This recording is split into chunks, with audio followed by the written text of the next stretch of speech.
Gentlemen, you are both drunk on cosmic wine. Welcome to the show. I'm Dr. Mark Sylvester. And I'm Dr. Richard Schulman. This is Alt Psych.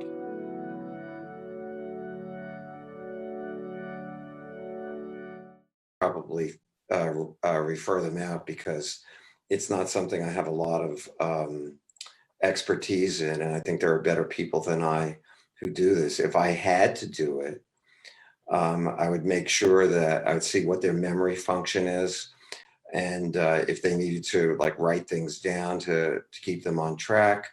I know there's a lot of psych testing that can give information, and then form some kind of plan as to, oh, now it says meeting is now streaming live on Facebook. Did you see that? I did, and I checked Facebook, and people are watching. At least my mom, I know, is. So why don't you ask me another question if you got one? All right, that's a good segue out of there. Okay. Okay, this one's coming from... I admit when I don't know what I'm talking about. Maybe I shouldn't say who they're coming from if they're... You could give a first name if you conscious. Want. Okay. Or not. What do you got? Oh, this is more of a comment. Someone said, it seems so disconnected, but the episode, again, on biologic psychiatry or biologic dentistry and mental health, it really made me start thinking about how our teeth and our mouths can be connected to other body systems, which is, I mean, I guess that's not newsflash. Most people don't make that connection, at least in the Western world. Now, Chinese have been doing this forever, right? With acupuncture and understanding the meridians and how, you know, each tooth aligns with your spleen or your gallbladder. I think it's hard for our Western minds to wrap the clinical validity around that, but that doesn't make it any less true or accurate. But I think what they're really getting to here is dental work.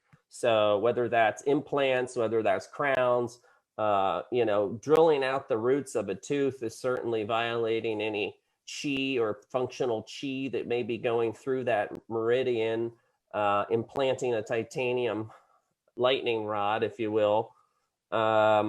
Mercury, we were just speaking about at the beginning of the show, which I'm assuming no one heard. But it was really good. You should have been there. It was awesome. I need a cigarette afterwards. Of dissimilar metals, galvanic response. Basically, everything she talked about in the show can affect our depression, mental health, certainly pain, physical health. I was friends with a Chinese medicine acupuncture physician, and he said the problem with Western medicine is that you have to wait till there's tissue destruction before you can tell that something's happening. We live in the Western world in a place of scientific materialism. If we can't measure it, it doesn't exist. Okay, so we'll say we don't see that if you put a piece of titanium in your mouth, well, okay, now I can eat again and I don't have pain. But it may be disrupting all kinds of things that we don't measure right away. So maybe 5 years down the road, you have chronic pain, you don't know where it came from, or you're having digestive problems or problems thinking. Body is holistic. Mind, body, heart, spirit, they happen simultaneously. The idea that somehow you can treat mental health without considering the gut, for example, without considering the mouth. How about the spine? You know, all these things are plugged in together. They're all happening at once. And the immune system is a communication system. So for mental health especially, as if you're thinking about it in a way that I believe will help people, you have to think bigger. You have to think systems, interacting systems, because it's kind of like weather systems, you know? Yeah, it doesn't just way to put it. It doesn't just rain here. The rain here affects something in Georgia, which affects something in North Carolina, which is being affected by something in Kansas. I mean, and I think it's really short-sighted not to do that. Why do we do that? Why do we not Yeah, why are think we ignorant? holistically? Because it's hard to charge, that way. Our medicine is run by allopathic medicine and insurance companies. They want to be able to dictate, okay, you get 10 sessions, they take this medication, and then, and we don't write another check. It's hard. The old Chinese system was the doctor gets paid when the patient is healthy. And then when the patient gets sick, the doctor's not paid. Well, that is a good motivator to keep people healthy.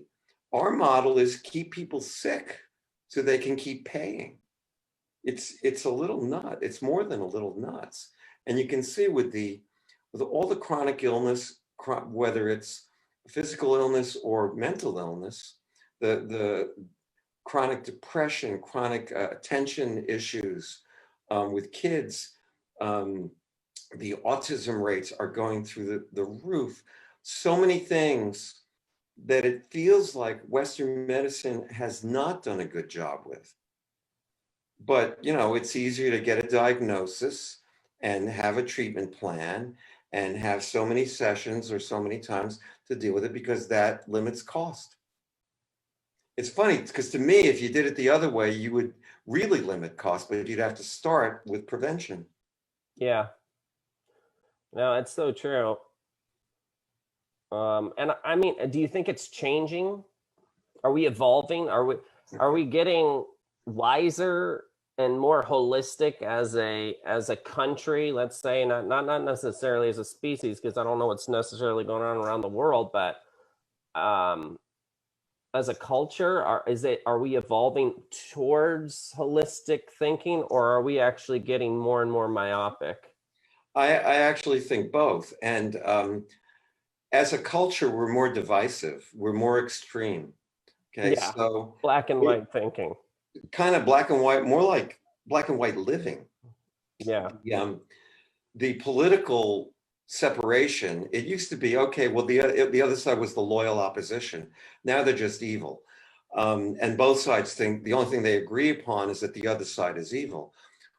People, especially with this COVID pandemic, a lot of people are waking up to the idea that allopathic medicine has been, and our system of providing it has been horribly inadequate to face something like this. Some people are waking up to the idea of, I'm going to go and support my immune system. The things that you do here, such as, vitamin C infusions and making sure people have the adequate vitamin D and dietary things and all that stuff, having minerals on board. And I thoroughly go into that camp. But there are people who've been frightened that, you have to do it the way the doctor says. An alternative view is much more of a partnership with the patient, that each patient is sort of unique and different, and it's not one size fits all medicine. Yeah. And we're being pushed into two extremes, and there's very little in the middle. I know that you, as a physician, are really amazing at understanding both worlds, because I've known you for years, and I trust your ability to discern when a patient needs what. All these things are tools, and they have to be used appropriately. Well, and historically, they've been very mutually exclusive. And what's fascinating to me and is exciting, because let's be hard, it's hard to, it's honest, it's hard to be excited about a whole lot going on in 2020. But that these worlds are gravitating closer and closer together. So, like you said, people may be more black and white, but what we know in the evolution of modern Western medicine and what we know about a lot of the ancient techniques or a different approach, let's just say an Eastern approach to medicine, they are getting closer together. I And think so, for people want an answer. They want to feel better. Practitioners are going to be protecting their livelihoods. It's only a very brave soul like you who says, well, I'm going to make that leap. I'll give you an example. I went to a wedding several years ago, And I was talking about the mind-body technique I did. I was sitting at a table with, it had to be the most boring table in history, with 7 psychologists, I'm And already I, asleep hearing the story. there you go. And I talked to them what I was doing. 4 of them just looked at me like I had 3 heads. The other 2 said, "This is genius, but it would ruin my practice. I can't." I said, "I'll teach you how to do it for free." So that's exactly what's happening. But I think for people who go to practitioners and they don't really get better, they're searching for something else. And that's what we have to provide. I think we have to listen to people. I think we're too quick to listen to experts, and we don't listen to what our patients are telling us. I mean, I think that we really do our best to listen and give them what they need, because the patient is actually the expert on them, Yeah. You you can't know? guess where it hurts without asking them. Exactly. And is it, well, this teacher I was talking to you about earlier, I don't know if we were live then, but Probably not. probably not. He was trained as a psychoanalyst, my main teacher, James Anker. And he told me that there was a patient came in who didn't fit the analytic model, and he got upset with the patient. He Yeah. went home. He went home and he said, "What's wrong with this picture?" And he gave up an analytic practice. He went back and he studied interpersonal, Sylvanian interpersonal. That's what he trained me in. But the bottom line is, he listened to the patient and he went beyond his theory. And I think if we're smart, that's what we'll do. Yeah, and hopefully your practitioner is well trained in the education that was available to them at that time in their region of the country or world or whatever, but not be so afraid to go outside of that limited box. I think you got to know the rules before you break the rules, Right. or bend the rules.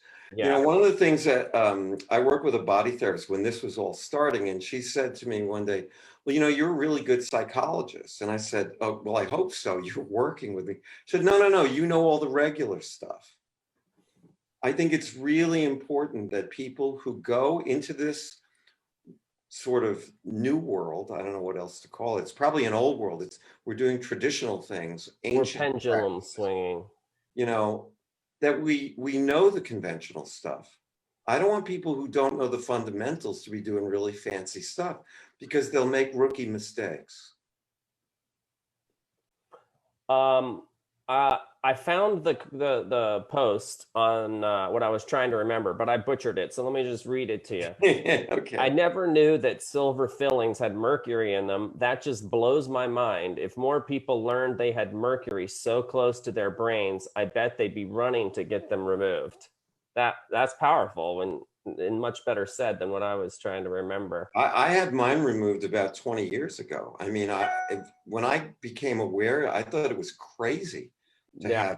have mercury in my teeth. Indeed, it is. Here's a fun one.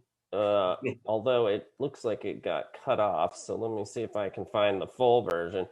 It's on the topic of. Okay, here I found it.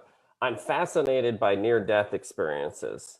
Many people who've had them come back awakened and are different people, kind of like the psychic shift we talked about before, where they may have once had depression and anxiety, they now have a renewed personality with optimism, positive outlook, cheery demeanors, more altruism.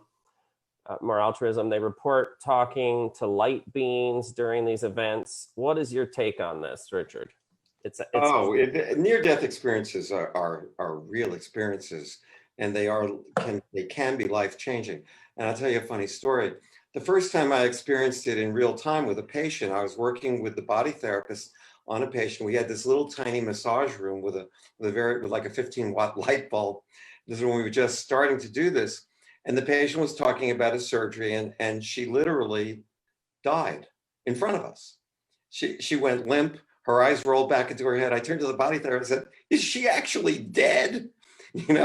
And there was the end of your career. Well, that would have been it, but she came back, and it was just amazing. I said, "Well, what happened?" Because she was re-experiencing something during the surgery. She said, well, I was on the other side and I didn't want to come back. And there was an angel there. I saw some of my family members, a lot of people who had died, and they were all happy to see me. But there was an angel who said, you have to go back. And I said, I don't want to go back because it's nice here. Said, well, no, you got to take care of your kids. And she said, okay. And she came back, and she was never as angry or as depressed. Now, she still had some things to work through because it was a chronic pain management unit, but she was different after that. At another person, these were surgical events. She had a near-death experience during surgery, and she's floating over her body, and she says, this is in a hypnosis section, she says, the surgeon is drunk. And then, you know, she came back and she went back to her hometown, looked up records, obviously didn't find that particular surgery, found that the surgeon lost his license for operating while being drunk. So she had a real awareness of something that was happening while she was literally knocked out by the anesthesia. We're in it, you know, one of the things that I think is very important to where we're going is, as I said to one of my patients, you know, we're offering you an exploration of the mystery of human consciousness, and you're settling for a cheap bottle of wine at CVS. You know, well, you know, a lot of substance abuse people that I've worked with, they're looking for something more. They're looking for a certain experience, and it's very often a spiritual one. The near-death experience is real. It's been documented over and over and over again. Now, whether the person is really dead or not, if it's a brain phenomenon, I couldn't tell you. But I can tell you that people come back changed. They come back different. Not every time, but many, many times. And the people that I've worked with have come back different, almost invariably, from these kinds of experiences. Yeah, like their personality has shifted. There's been a kind of a reboot or they're not nearly as afraid of death. That's one thing. yeah. Well, and I did a lot of research on this with the great Bruce Grayson, a protege of Ian Stevenson up at in Charlottesville, the University of Virginia, and their division of perceptual studies. And we specifically looked at those changes because they're so consistent and so profound and significant. They're quite easy to measure, both, you know, before and after an event like that.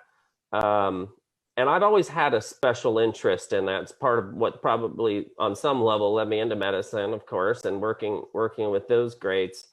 Was my own near-death experience, which I had as a child, which I think we've talked about on the show, but if not, we are now. I won't give his name, but my friend shoved me out of a tree and I landed on my head. And I know what you're thinking. That's why I am the way that I am. But no,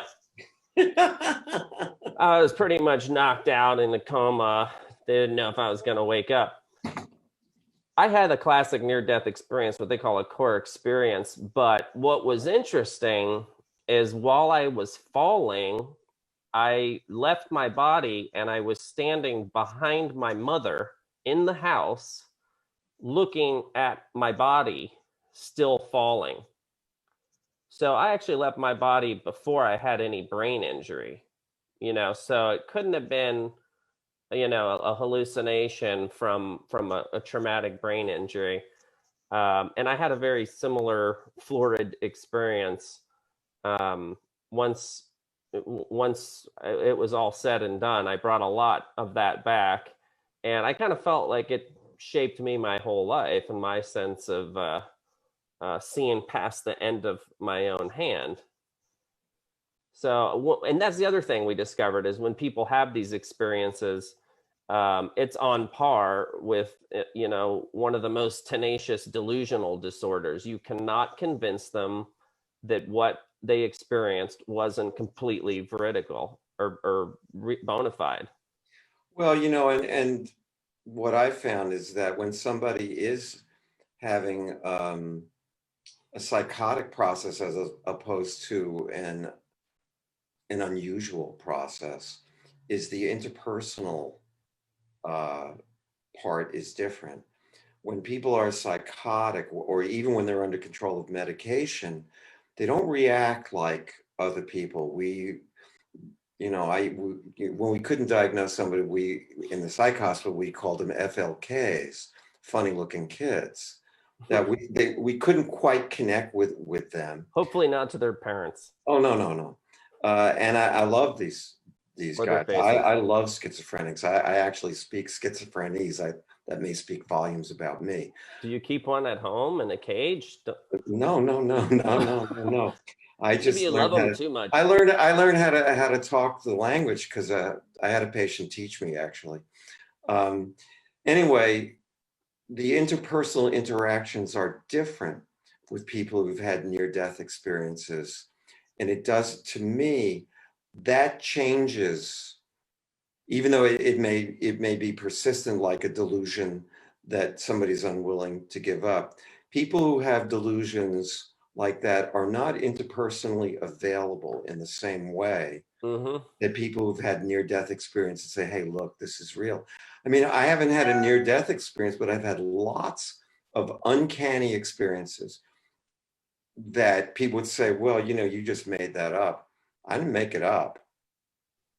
Now, the question of, is it an artifact of the unconscious, or is it, quote, real? And what the hell is the difference anyway?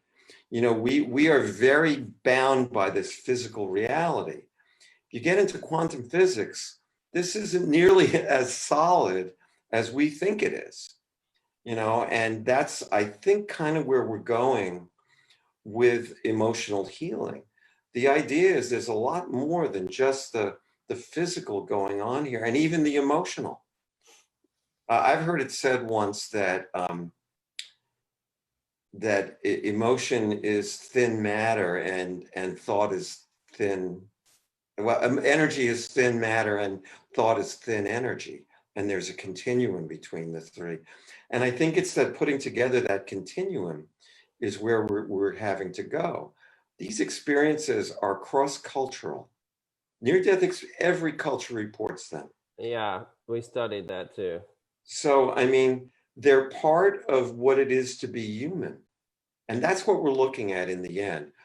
To me, and that's the danger, and not to move us into a whole other conversation, the danger of artificial intelligence is that it takes us away from the ordinary human spiritual evolution that we're supposed to have, in my opinion.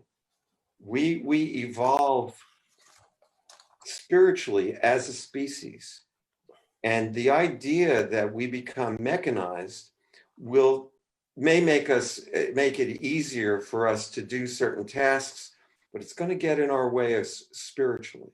All right, we could spend all night going down that rabbit hole, but let me move on to our next question. Okie dokie. Yeah, I'm not going to say names. So, what are some of the ways you as doctors get your healing so you can provide healing to patients? Okay, well, I have a quick answer for that. We made a whole video on it, so clearly you're not a loyal member of the channel. Next, do you provide telehealth? Ooh, I play a lot of guitar. See, I even have a cup. I like to water ski, but, well, I won't stick my foot up here.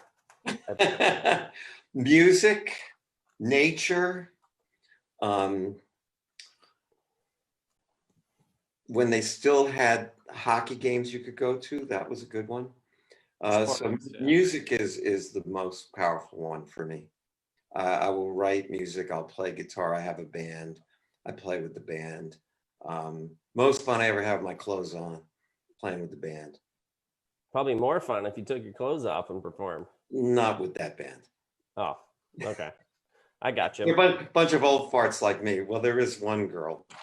But she doesn't. All right, I'm gonna stop you there. All right. Well, so this person is asking about telehealth and what are the options for getting evaluated during COVID?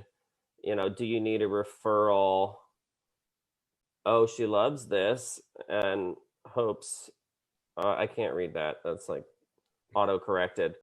Um, yes, I think everyone on the planet is forced to do telehealth, or else, like, when you step out of your front door, the sky drones will strike you dead for violating, the 1984 sanctions imposed on all of us.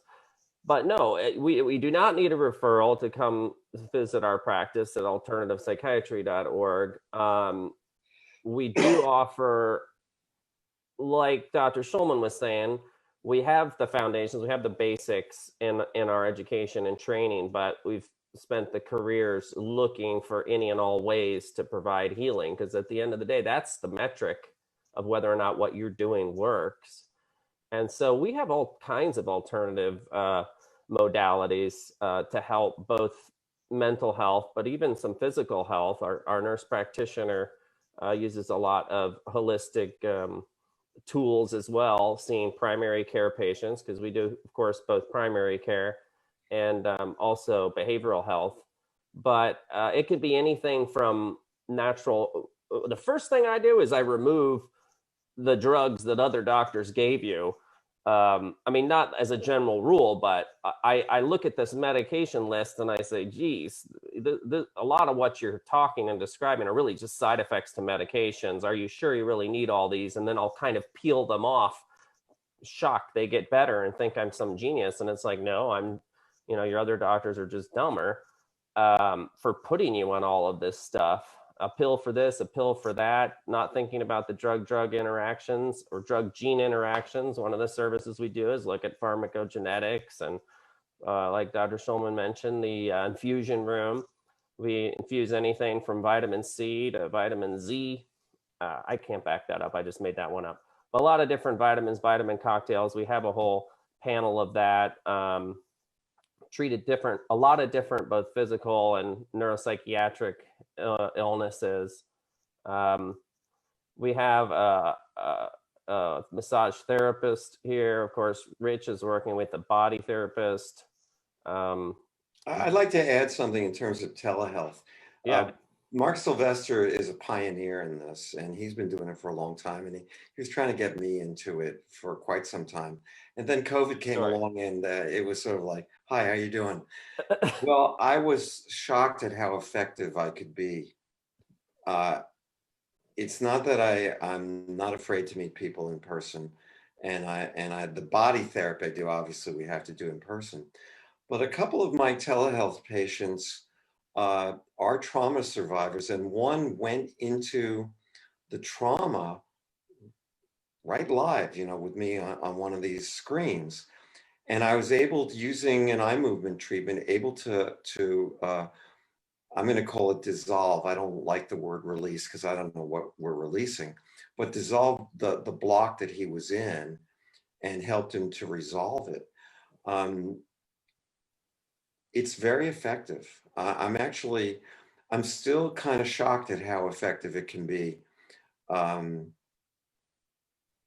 So don't be afraid if you want psychotherapy or even to be evaluated by Dr. Sylvester for psychiatric intervention.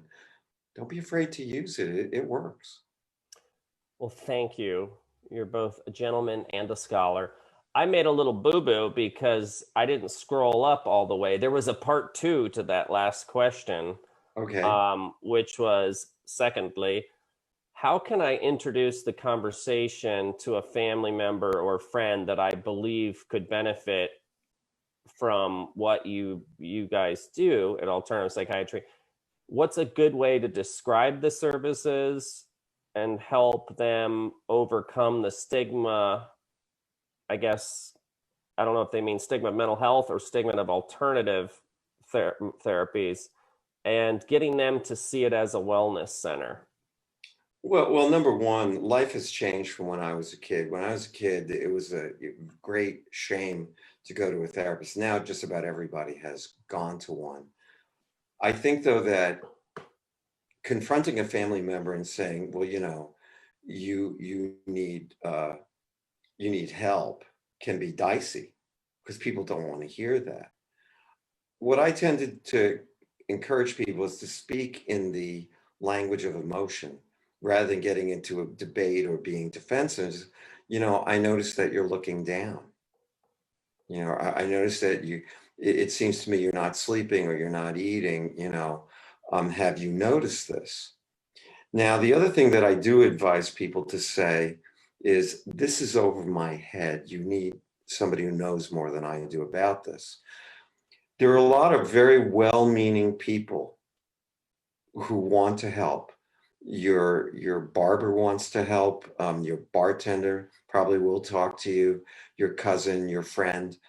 But trust me, they'll make rookie mistakes, because dealing with this stuff is not straightforward.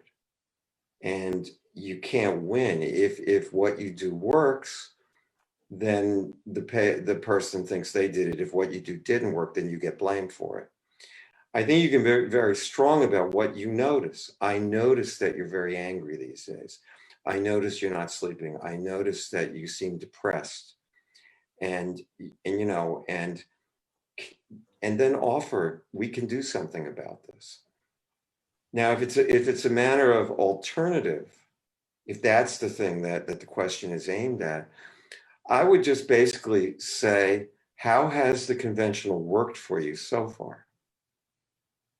Right. And maybe you ought to consider more. There's that old thing about, if you do the same thing again and again, expect different results. That's the definition of insanity. We're not going to get the people that conventional treatment worked for. They don't have to come to us. But there are so many people that I've talked to who said, I've tried all this stuff. I went to other therapists. And, and there's one other thing that I will tell the people out there. People may or may not like us, but Everybody likes me, Rich. I don't know what you're talking about. Well, they don't like me. I can't speak for you. I'll be the black hat, so to speak. I have one here just for that occasion. And I have a halo here just for this occasion. Yes, I'll wear the black hat here. The idea is, talk about a near-death experience. The idea is that if it hasn't worked, we have something else to offer. And I have a patient who's also a therapist, and she said to me, until I saw you, I didn't realize you could be real in a session. Yeah, and I get that too. Yeah, a lot of therapists go right from a book to ladling out psychological theories to people, and I think you have to live, and you have to go through stuff, and then you can be real with people. But you also have to, know your fundamentals too. I mean, I would say, to answer the question,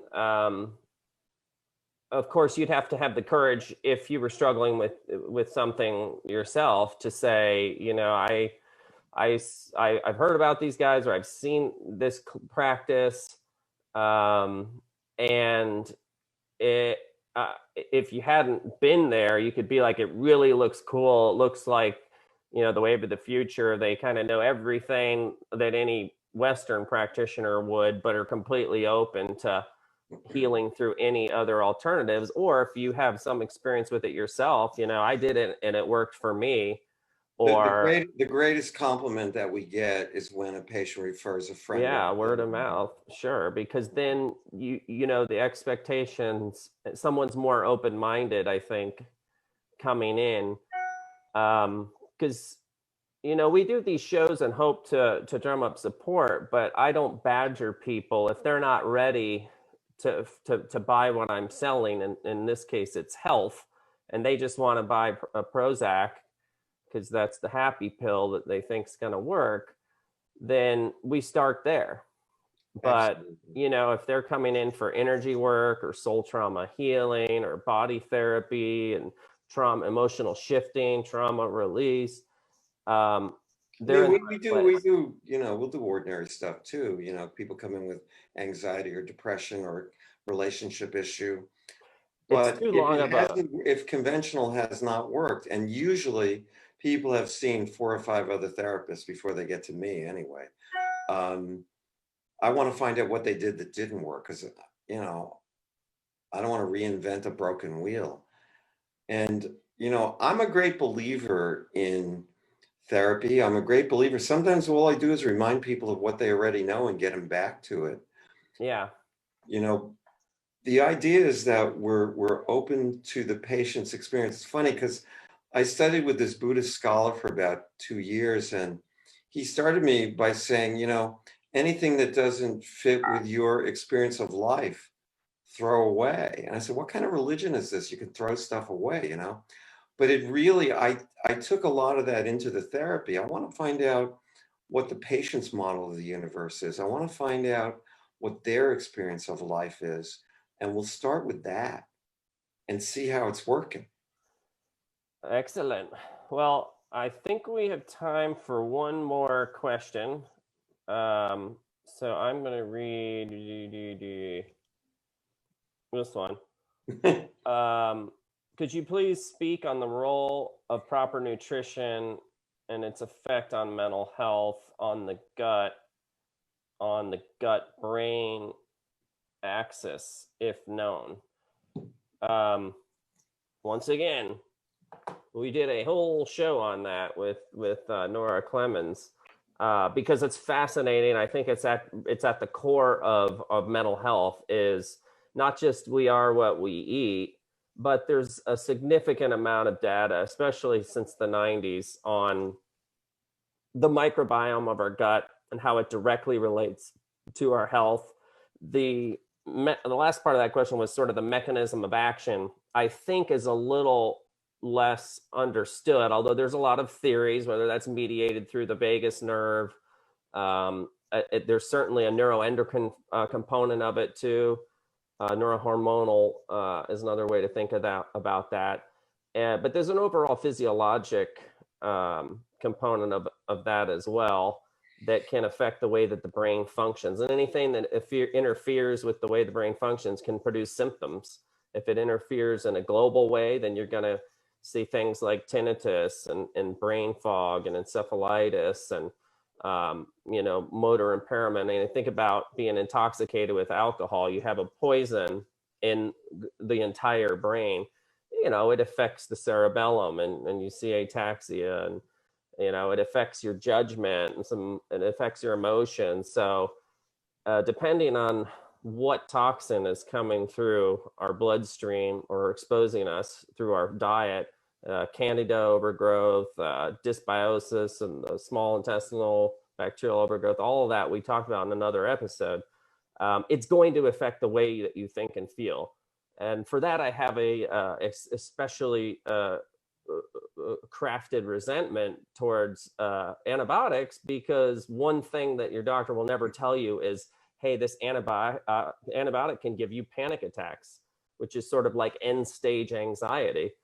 And that's directly, I think, proof of the die-off, what Herxheimer, named after his dead self, the Herxheimer reaction.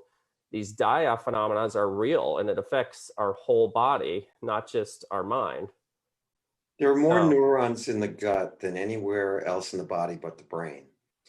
If you've ever had a gut instinct about anything, trust it. Mental health starts in your gut. And I don't think it's just physiological, because there are many neurons there. I think we get lots of information that we ignore that would add to our mental health. If it's healthy down there, we're going to get more of that information. I rely on lots of intuitive hits. I process them, cognitively, but if they come in a certain way, they're almost 100% on target. Having a gut instinct is not a bad idea. Balance it out, that's all. Well, I want to thank, we couldn't get to all of the questions. We may have to have a part 2 of this show in the future. We can have a part 2 where we can actually know how to start it and everything. Yeah, we'll get that. I'm going to fire all of my, wait, I don't have any producers. All right, we'll figure it out. Maybe next week we'll do part 2. This is fun. I want everybody, send us your questions. You can text me or email me if you know me. If you don't, get on the alt site Facebook page and send in questions, things you'd like us to talk about. Yeah, that would be great. And if we get enough questions this week, we may do a part 2 and push back Dr. Kaplan, who is going to be coming on and talking about the role of chiropractics in mental health and overall physiologic health and well-being. But it's up to you, the viewer. So quit your job, hippie, and get to work for us. Okay. Oh, and most importantly, Rich, Be well. I thought there was. See you next week. Wasn't there another lead in there where I said like? I don't know. Remember? I don't know. We actually got it this time, so that's good. That was good. Bye, everybody. See you next week. Bye.